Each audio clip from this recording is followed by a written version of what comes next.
I have not had a placement since April 10th, so that's over 6 weeks. And sometimes you can feel like the sync world has forgotten you.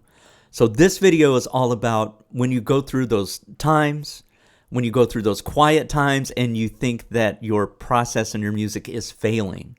It is not. It's a blessing in disguise. It's time to get things done, so let's talk about it today.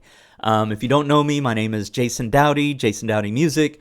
I have been on a journey. If you've been following me lately, you know that I'm on a journey to leave my 9 to 5 and do music full time by 2028. If you want to follow that journey, just use the hashtag no 9 to 5 by 2028. All right, so let's talk about it. Let's talk about when you reach those, the world of sync is a journey of, peaks and valleys, right?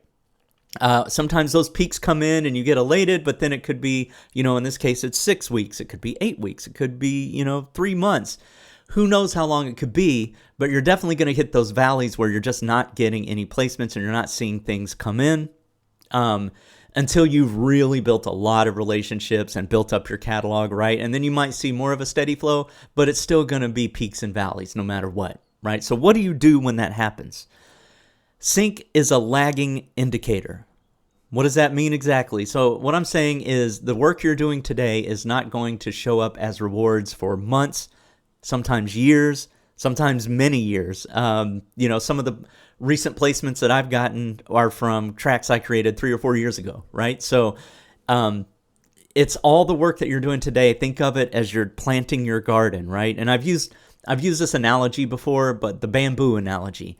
Bamboo, when you plant it for 4 years is just underground building this real intricate web of a root system, right? So it can support the sudden growth that it has 4 years from then. And then it just sprouts up, 3 feet, 6 feet, 10 feet, right? So it's bamboo.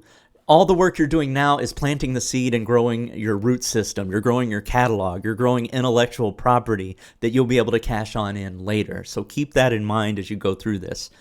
Also, libraries pitch in cycles. Sometimes budgets pause, and especially if you're only working with 1 or 2 libraries, or you only have a few things in their catalogs. It all depends on who they're pitching to, what the project is. Is your music a fit for that project? What meta tags do you have? Are music supervisors that are in your genre? Is it not the busy season for them? Is that why you're not seeing them come in?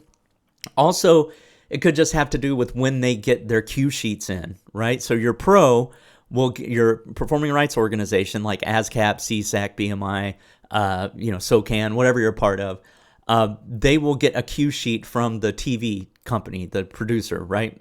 Or the music supervisor. So when they turn those sheets in, that's when you know you're getting royalties later. So those cue sheets come in, and then you still have to wait later until you actually get that check from your PRO, right? So keep that in mind. But most importantly, don't mistake the silence for failure. It's not because it's not working, and it's not because you're not working hard enough. And the biggest thing is it is not time to give up. This is when most people give up. So let those people give up, not you, right? I mean, you be one of the ones that's consistent, that keeps working, that works harder than the person next to them. You keep building those relationships with those music libraries and all of that. So do not give up. So let's talk about what you can actually do since it's a slow season, right? Like you don't have any contracts coming up. You don't have any deadlines to meet. This is a great time to start, number one, doubling your output, right? This is the time to go into music creation beast mode and make as much music as you can. Find those like half-finished tracks that you've always meant to get back to, right? Like get back into that. Batch your work. Create templates to speed up your workflow. So I did this. So I've a lot of the stuff that I do with one music licensing company has all been crime, like ambient tension music for crime shows, detective shows, investigative reporting, that type of stuff. So while I have this slow time, what I did was I built a template with some of the most common instruments and plugins and mixing, like EQs that I use, and just had a template loaded up. So when I do come in to create a new piece, it takes half the time, right? So go ahead and create the template so you can batch your work that way. This is also a great time to experiment and try new genres. So Like, I use a tool called Sync Match, so I can see what the most popular types of music is getting placed, what genre, what mood, what tempo, what key, all of that kind of stuff. So if there's any major part of the market that I feel like I'm missing out on, and I have a little bit of slow time where I don't have any deadlines to worry about, this is a great time to start learning that new genre, right? The more tools you have in your tool belt, the more valuable you're going to be as a music creator, and the more situations you're going to be able to fit, and you're going to be able to pitch to that much more, that many more music licensing companies and be right for more projects. So it's a great time to do that. It's also time to build new playlists to pitch to new music licensing companies. And probably most important, you can actually start researching those new libraries properly. I know when I'm really busy, I don't have the time to truly personalize my messages to some of these new music licensing companies that I want to start a relationship with. I'll maybe glance at their website and call something out on it. But now that I have a little bit more time, what I'm doing is I'm going in, I'm looking at, like, for Sync, the tool that I use, Sync Match, for example, they recommend certain music libraries that I think I might be a good fit for. So I do a bit of a deeper dive, look at, not just the couple of pages on their website. I look at their entire website. I see how their company is structured. I look at their big wins that they have, the clients that they use, the TV shows that they work with. And so when I create a message to them, I'm really complimenting on things that are important to them and important to their business. So it's a great time to do that. And then finally, you can optimize your metadata, right? Like, I know it's boring, right? Nobody wants to optimize their metadata. That doesn't sound like a lot of fun, but this is what gets you paid. This is what helps music supervisors find you when they're looking for certain types of clips. If you're, the keywords that you're using, the way that you label your data, if it's accurate and, maybe innovative in a way where maybe you found a keyword that nobody else is using, right? That to fit a certain mood or a certain scene. Optimize it so you're easier to find. All right, so one final thing I want to talk about is your mindset when this happens, when it is the slow time. Sync is a long game. The pros are the ones who ride out those dry spells and actually double their efforts when those dry spells come. Like, don't tie your identity and your success to your placements. Tie it to the progress that you're making. I keep a tracker of weekly tasks that I do, but I also track my progress during the month and the quarter.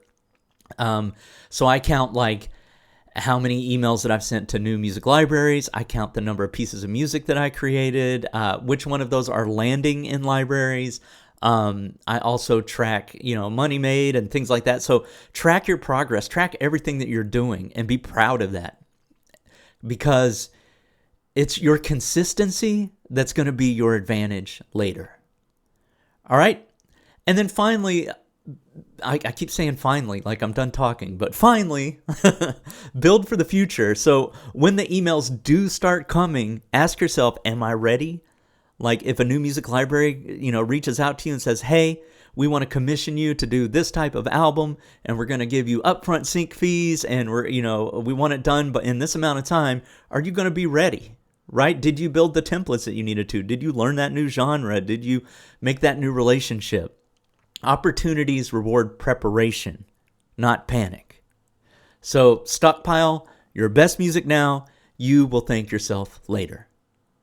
All right, that's my spiel for today, because it's a slow time, right? I wanted to talk a little bit about when things aren't happening, what you should be doing. No, just don't be discouraged. It's part of the process. This is when you should double your efforts. So if you are a music creator and you're looking for ways to get your music into TV and film, just drop the word sync in the comments, and I'm going to send you a free guide on how you can do that.